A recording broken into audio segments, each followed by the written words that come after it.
Bonsoir tout le monde. Alors j'aimerais reparler d'un sujet délicat qui est la guerre en Ukraine parce que je vois que les tensions augmentent et c'est vraiment très mauvais pour tout le monde. Euh, à part pour certains inconscients qui prennent le truc trop à la légère. En fait, je vais rappeler un peu dans quelle situation et quel contexte on est. Il y a eu la crise de Cuba, d'accord? Donc c'est-à-dire que il y a eu une révolution à Cuba et les Cubains ils étaient contre les États-Unis. Et en fait, euh, les Cubains ont été appuyés par les Russes. Ok. Donc ça a créé un conflit, encore une fois, entre l'Ouest et l'Est.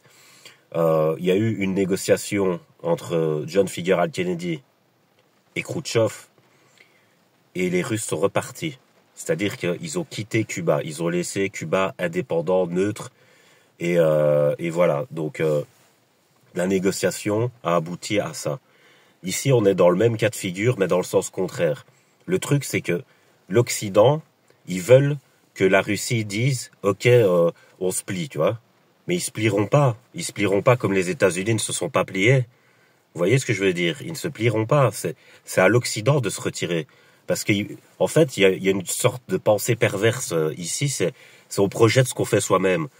Ici, comme déclaration, ils disent que Poutine est un envahisseur et que c'est limite s'il va être sur Paris demain, tu vois. Je dis mais faut réfléchir. C'est juste à côté de la Russie, l'Ukraine, d'accord. Il est pas venu ici, par exemple, tu vois. Donc je dis on prête des intentions qu'on a nous-mêmes en fait, tu vois.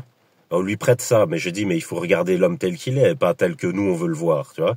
Et je dis on a de la chance d'avoir quelqu'un comme Poutine au niveau des négociations, parce que c'est un homme qui a fait des arts martiaux et qui a une certaine sagesse. Donc je dis, tu as un interlocuteur qui peut comprendre ton point de vue, tu vois, au moins, et qui va pas essayer de tirer la couverture de manière sale ou quoi, tu vois.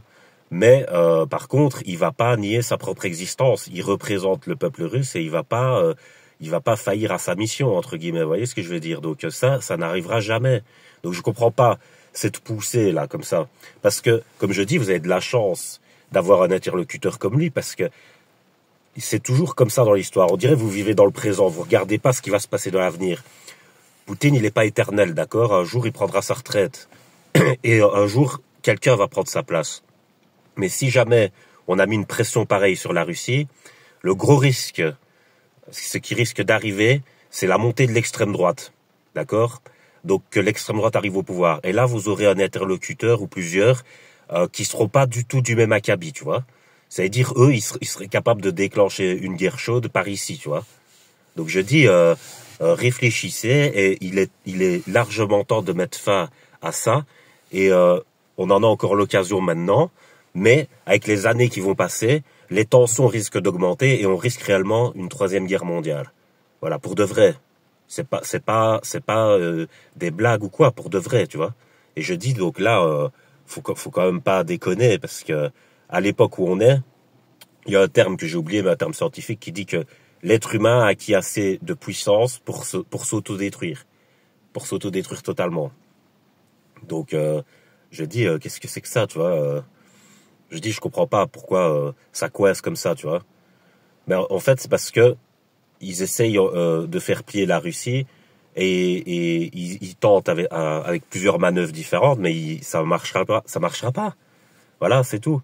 Donc aussi, je sais très bien qu'il y avait un plan de nouvel ordre mondial et que pour eux, c'est à cause de la Russie qu'il n'a pas pu être mis en place, parce que elle s'est rebellée entre guillemets. Mais je dis mais il est foutu votre plan de nouvel ordre mondial, faut l'abandonner, il est foutu. La Chine non plus, elle veut pas, l'Inde veut pas non plus, tout le Sud global veut pas, personne veut de ce truc-là, tu vois. Je dis, à la limite, t'aurais un seul rebelle, comme on essaie de nous le faire croire que le seul rebelle c'est la Russie. Je dis, à la limite, si t'arrivais entre guillemets à vaincre le seul rebelle, bah tu pourrais installer ton bazar. Mais je dis, ça n'arrivera plus maintenant, c'est fini. Plus personne veut de ce truc-là, tu vois. Donc ça marchera pas.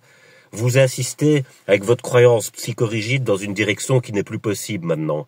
Il faut savoir s'adapter dans la vie, tu vois. Parfois on perd. Et j'avais écrit une phrase philosophique il y a longtemps, j'ai dit parfois la victoire c'est accepter de perdre. Tu vois, c'est pas s'obstiner. Dans un casino, si tu mises, et puis t'hypothèques et t'as plus rien, ben voilà, t'as plus rien parce que quoi, tu t'es obstiné. fallait jouer une fois. Ce que tu as joué, tu devais considérer que tu l'avais déjà perdu. Et ce que tu considères déjà avoir perdu, ben, tu le regrettes pas. Donc, tu t'arrêtes, tu vois. Tu perds ton truc, tu dis, OK, ça va, j'avais calculé que je pouvais perdre ça. J'ai perdu ça, j'ai pas réussi à gagner, je m'arrête. Mais les gens qui s'obstinent comme ça, c'est un très gros défaut, hein. C'est un ego surdimensionné, ça. Donc, je dis, il faut calmer les trucs, là. Tu vois. Donc, c'est ça que je dis. La situation actuelle, je répète, donc une dernière fois, c'est la même situation que à Cuba. Voilà, dans l'autre sens. Donc le seul moyen que ça se résolve, c'est le retrait de l'Occident de l'Ukraine. Sinon, ça se résoudra pas. Voilà, c'est tout. Et mais par contre, il faut quand même négocier l'indépendance de l'Ukraine. Voilà, c'est-à-dire que les Russes restent en Russie et faire une Ukraine neutre. Voilà. Donc peut-être, je sais pas. Organiser de nouvelles élections, des trucs ainsi, je ne sais pas moi. Faut trouver une solution en tout cas. Voilà. Donc, c'est une situation très compliquée. Moi, je ne fais que donner mon avis en toute humilité, mais pour moi, c'est ça la situation dans laquelle on est. Et je dis, il faut regarder le futur, parce que toujours après une misère ou une famine, l'extrême droite explose toujours. C'est dans toute l'histoire de l'humanité, ça a toujours été comme ça. Quand on met une pression trop forte à des endroits, c'est par après, des années plus tard, c'est l'extrême droite qui arrive au pouvoir. Voilà, donc que dire, voilà. Donc je vais laisser sur ça, passer une bonne soirée.